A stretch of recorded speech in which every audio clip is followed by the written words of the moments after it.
पवित्र हिंदू समाज के पुण्य आत्माओं को ये दास उन्हीं सद्ग्रंथों से संतुष्ट करेगा, सच्चाई को उन्हीं सद्ग्रंथों के माध्यम से आपके रूबरू कराएगा जिनको आप एथेंटिक मानते हो, सत्य ज्ञान युक्त मानते हो। फिर आप जी को कोई ऑब्जेक्शन नहीं रहेगा।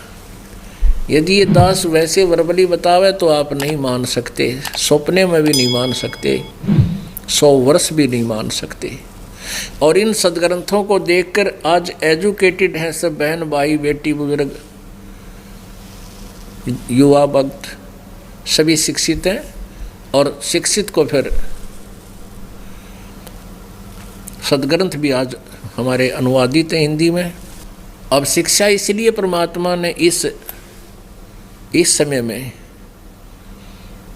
चरम सीमा पर पहुंचा रखी है, या 21वीं सदी जो है, तो इस 21वीं सदी में ये चरम सीमा पर इसलिए है कि अब ये ज्ञान भी चरम सीमा पर होगा और पूरे विश्व में फैलेगा।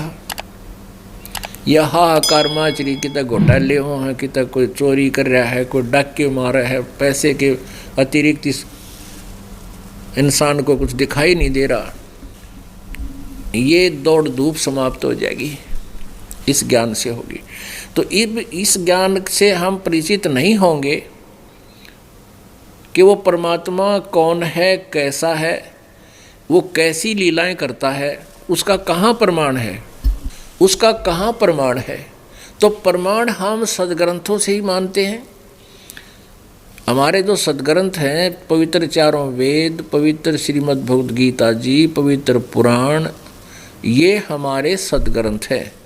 और इस आध्यात्मिक भक्तों के लिए, स्टूडेंट्स के लिए ये एक सिलेबस है। और जो टीचर, जो आध्यात्मिक गुरु आउट ऑफ सिलेबस पढ़ाता है, वो टीचर ठीक नहीं, वो शत्रु है उन विद्यार्थियों का।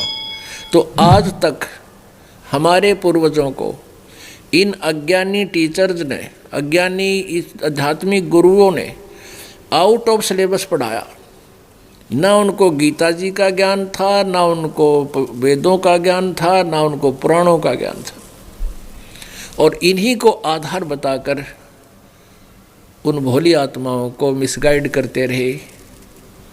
आज उन्हीं सद्ग्रंथों को आप जी स्वयं पढ़ोगे तब विश्वास होगा। नहीं तो जो दास बताना चाहता है परमेश्वर कबीर जी का दिया हुआ ज्ञान उनकी सच्चिदानंद घन ब्रह्म की वाणी में, कबीर वाणी में पहले ही लिपिबद्ध है। 600 वर्ष पहले मालिक ने ये बताया था जो दास आज आपको बताने जा रहा है।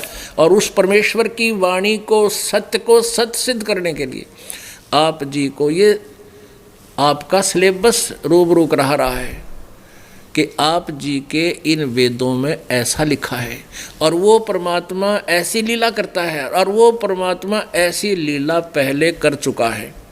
तो इस तरह हम परमात्मा के पहचानने में गलती नहीं करेंगे, आसानी से उसको पहचान पाएंगे।